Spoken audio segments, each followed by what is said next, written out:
സർവശക്തനായ ദൈവത്തിൻ്റെ അതിപരിശുദ്ധ നാമം അതിയായി മഹത്വപ്പെടുമാറാകട്ടെ. നിങ്ങൾ ശ്രവിക്കുന്നത് ജീസസ് വോയിസ് മെസ്സേജ്. എല്ലാ ശ്രോതാക്കൾക്കും കർത്താവായ യേശുക്രിസ്തു നാമത്തിൽ സ്വാഗതം.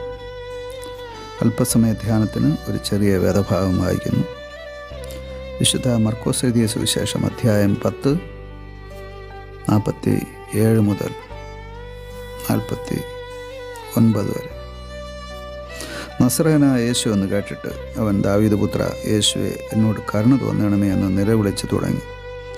മിണ്ടാതിരിപ്പാൻ പലരും അവനെ ശാസിച്ചിട്ടും ദാവീദ് പുത്ര എന്നോട് കരുണ തോന്നണമേ എന്ന് അവൻ ഏറ്റവും അധികം നിലവിളിച്ചു പറഞ്ഞു. അപ്പോൾ യേശു നിന്നു.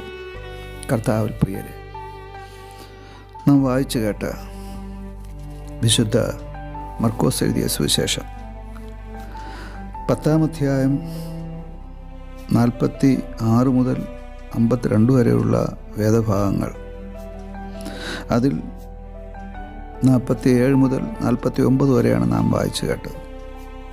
ഇവിടെ ഒരു യാചകൻ്റെ നിലവിളിയാണ്, അഥവാ പ്രാർത്ഥനയാണ്. ഈ മനുഷ്യൻ കുരുടനായിരുന്നു. അതുകൊണ്ട് തന്നെ അവൻ്റെ ഉപജീവന മാർഗം വഴിമുട്ടിയ അവസ്ഥയിൽ അവൻ ഭിക്ഷയാചിച്ച് റോഡരികിലിരുന്ന് ഉപജീവനം കഴിച്ചു പോകുന്നു.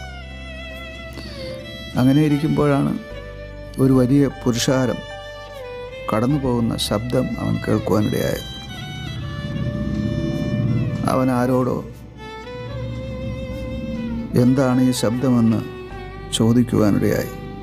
അതിന് ചിലർ നസറേയനായ യേശു തൻ്റെ ശിഷ്യന്മാരും ബഹുപുരുഷാരവുമായി കടന്നു പോകുന്നുവെന്ന് അവനോട് ഉത്തരം പറഞ്ഞു.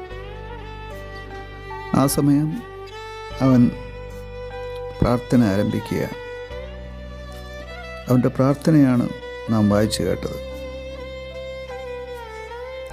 ദാവീദ് പുത്ര യേശുവെ, എന്നോട് കരുണ തോന്നണമേ എന്നാണ് അവൻ നിലവിളിക്കുന്നത്.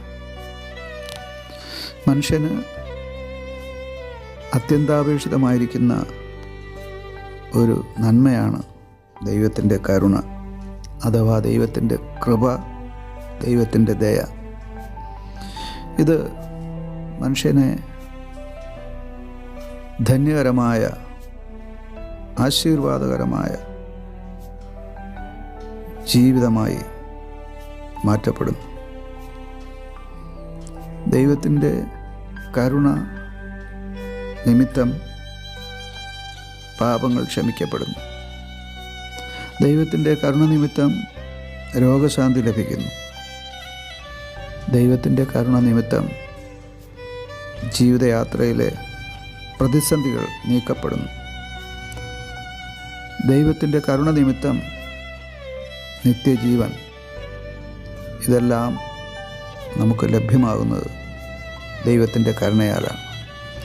ഇതറിയുന്ന ഈ യാചകൻ, കുരുടനായ ഭിക്ഷക്കാരൻ, നിലവിളിക്കുകയാണ്, പ്രാർത്ഥിക്കുകയാണ്. എന്നാൽ ചിലർ അവൻ്റെ പ്രാർത്ഥനയെ തടസ്സപ്പെടുത്തുകയാണ്. അവനോട് മിണ്ടാതിരിക്കുവാൻ ശാസിക്കുകയാണ്. എന്നാൽ അവൻ മിണ്ടാതിരുന്നില്ല.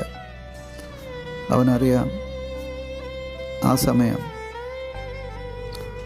അവൻ മിണ്ടാതിരുന്നാൽ അവനെ മിണ്ടാതിരിപ്പാൻ ശാസിച്ചമർത്തുന്നവർക്ക് ഒരു നഷ്ടവും വരികയില്ല. എന്നാൽ നഷ്ടം ഈ അന്ധനായ ഭിക്ഷക്കാരന് തന്നെയാണ്. അത് ഗ്രഹിച്ചുകൊണ്ട്, അവരുടെ ശാസനയെ നിരസിച്ചുകൊണ്ട് അവൻ അധികമായി ദൈവത്തിൻ്റെ കരുണയ്ക്കായി നിലവിളിച്ചു, അഥവാ പ്രാർത്ഥിച്ചു. നടന്നു പോവുകയായിരുന്ന ദൈവപുത്രൻ അവനു വേണ്ടി നിൽക്കുകയാണ്. അതെ, ഈ യോബിൻ്റെ പുസ്തകത്തിൽ ഇപ്രകാരം ഒരു വചനമുണ്ട്: അവൻ നമ്മുടെ അരികിലൂടെ കടന്നു പോകുന്നു, എന്നാൽ നാം അവനെ അറിയുന്നില്ല. അത് ആത്മസ്വരൂപിയായ സർവശക്തനായ ദൈവം എല്ലായ്പ്പോഴും സർവ്വവ്യാപിയാകയാൽ നമ്മുടെ അരികിലൂടെ കടന്നു പോകുന്നു.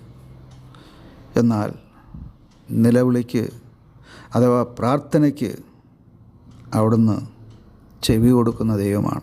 പ്രത്യേകിച്ച് ഈ യാചകനെപ്പോലെ തടസ്സങ്ങളെ അതിജീവിച്ചുകൊണ്ടുള്ള പ്രാർത്ഥനയ്ക്ക് കടന്നു പോകുന്ന ദൈവത്തെ നിർത്തുവാൻ, നമുക്ക് വേണ്ടി പ്രവർത്തിക്കുവാൻ പ്രേരിപ്പിക്കും. അതെ, പ്രാർത്ഥനയ്ക്ക് ഇതുപോലെ തടസ്സങ്ങളുണ്ടാകാം.